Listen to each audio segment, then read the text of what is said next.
All right, what's going on, everybody out there in YouTube world, YouTube land? I am Real Estate Jay. Welcome to the channel where we talk everything real estate investing and how to help you get started. So, let's talk about one of the things to help you have more opportunities in real estate, whether you're investing or whether you're an agent. And mainly want to talk about the advantage of getting your real estate license. So, first thing, I don't have coffee today. I actually have some nice, cold, fresh H2O. So we just got some water today. So let's talk about this, right? So let's talk about the advantages, or just an advantage of having your real estate license, along with being, if you're a landlord, if you're flipping houses, or if you're a wholesaler. Mainly, me being a wholesaler, I use my real estate license to get more deals, right? So I pick up listings. I can also help that person find a home. So when you get your license, the really cool benefit to getting your license is that you get access to the MLS, which is the multiple listing services, which is how we as realtors put out all of the properties so that you can see them on Zillow and Redfin. The cool thing about it is, as an investor, as a wholesaler, we need data, okay? We a lot of times go to, again, Redfin, Trulia, Zillows and all that to try to find comps for a property that we're interested in. But when you have the MLS, it's literally like a cheat book. You get it, you get to search, filter it, and find the houses that fit the house that you're trying to get. So you get this data right here at your fingertips to be able to see, oh, this house is worth this. This is how much the rents are going for. And it's really nice to be able to have something like that. And when you become a realtor, it's just a part of your dues, right? So it's what you pay every month, and it's what you have. That MLS is very, very powerful, depending how you want to use it. I went from, as far as an investor, I went from taking, 20 minutes, 25 minutes, to giving an offer, because I had to wait for another agent to send it to me, sometimes longer than that, to literally being able to call back that seller within a matter of 5 or 10 minutes once I look up the comps and I tell them my price range. So it's helped me speed up the process. I can now rely on myself instead of trying to find another realtor to send me comps because they may be busy. So the MLS right there is a benefit. Another cool thing that I found out when I started flipping homes is when you become an agent and say you're a flipper, okay? A lot of times when you see flippers, they're pretty much doing their own thing. They just want to flip the house, make a profit, and move on, right? That's the name of the game. When you become an agent, however, you also get to make your 3% on selling the home, right? So who better, that's the right way to say it, right? Who knows that house better than anyone else if you have fixed and flipped that property? You know that home, okay? You know how much you put into, getting the cabinets, getting that kitchen. You know how much you put into the floors. You know all of those things. And see, a lot of times if you have another real estate agent who really hasn't been a part of the process, or maybe they jumped in maybe in the beginning or towards the end of the project, they're just looking at it with a whole set of different eyes. Okay, this is how much the market is, and this is how much you're going to sell it for. But you may know as an investor how you can push the comps up a little bit more, because some realtors don't want to, set comps in a certain area. They kind of want to stay kind of right within the median, right?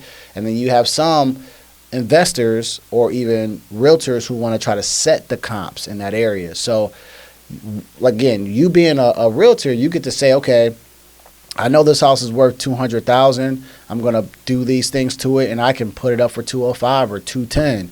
You get to be in more control of the transaction, the entire transaction.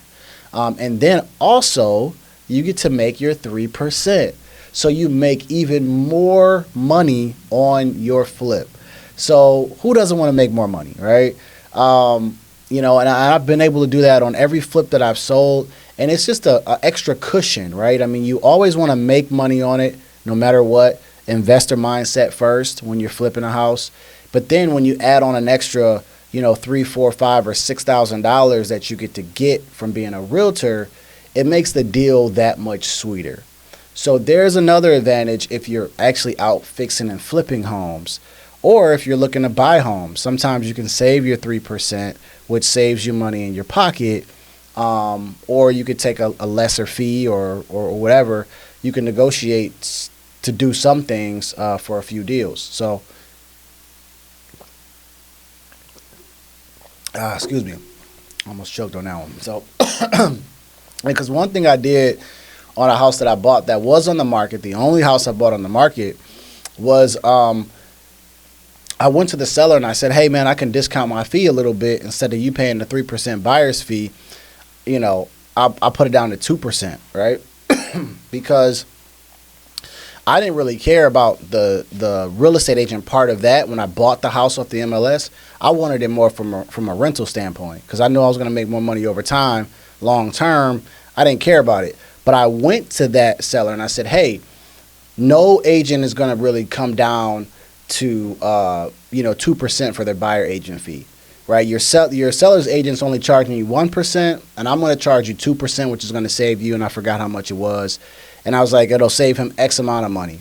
So he's really only going to pay 3% for the whole transaction instead of like 6 or 5. And then my offer was accepted for a few other reasons. But that was also a negotiation thing that I was able to throw in there. Like, hey, I could waive my commission or I could discount it, because I'm buying this as an investment property, right? So if you're buying something on the market, you can use your fee to discount something if you want to buy a house. There's another advantage. And just being able to, when it comes to marketing, whole another thing, when it comes to marketing, I'm doing a lot of cold calls to sellers, right? These sellers are, behind on taxes. They may be in pre-foreclosure. They may be in probate. So instead of throwing away that entire lead, once they tell me, hey, man, my house isn't, in bad condition. We don't want to give it away, but we do want to sell. And they say, hey, my house is actually in good condition. Now I can flip the switch and say, well, hey, I'm also a realtor with, EXP as well, or I'm with Real Estate One. And now you can provide a service to them and say, hey, I'm not only an investor, I'm also an agent. So it makes you, again, a more well-rounded professional, right? Helps you to become that real estate entrepreneur. That's the title that I'm chasing. But now I don't get to throw away marketing money. Now I'm able to say, hey, I understand that, you don't want a cash offer on this. It's probably going to be low. But, hey, now I can tell you what the market is going for over there. Would you be interested? And I've picked up some listings because of that. Okay, hey, man, you know what? I actually am looking to sell it on the market. Since I've already been talking to you, now they give you the deal. So, again, instead of $0, now you can make at least a couple $1,000 on it, or even $1,500, whatever it may be. You've now turned that into an opportunity. And the great thing about the buyers and sellers is that they may buy more properties down the line. So you get to kind of rope them back in your marketing, compared to when you wholesale or buy a house. That's pretty much one transaction. You're not going to deal with them again. So those are a couple advantages that I just kind of thought about just, right off the top of the head, because, it does help you kind of look at things a little bit differently, right? When you're looking at things from an investor standpoint all the time, you're just kind of thinking about the money. You kind of miss a lot of things. But now when you think as an agent, now you're kind of being able to say, well, you know what? How can I help someone, right? Because I have all these tools in my tool belt. I'm just needing to find out what situation they're in, and I can present an opportunity. Being an agent has helped me make more money. And I think it's something that a lot of wholesalers and flippers should start to consider. With the market changing up the way it has, becoming a buyer's market and whatever else, it also just helps you make more money. It just does. Again, who doesn't want to make maybe an extra $5,000 or $6,000 on the flip? Now, some people may say,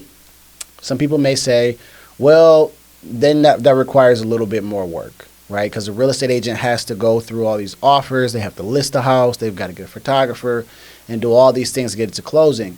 And sure, I mean, it's going to require a little bit more work, but it may be worth it in the end, right? Definitely, I mean, I look at it like this. You know, if you're flipping, you know, say 15, 20, 30, or 100 houses a year, okay, maybe you may not want to do 100 transactions, but I mean, you might be able to bring in some money for yourself, right? Or develop a team. That way you can get some type of money back.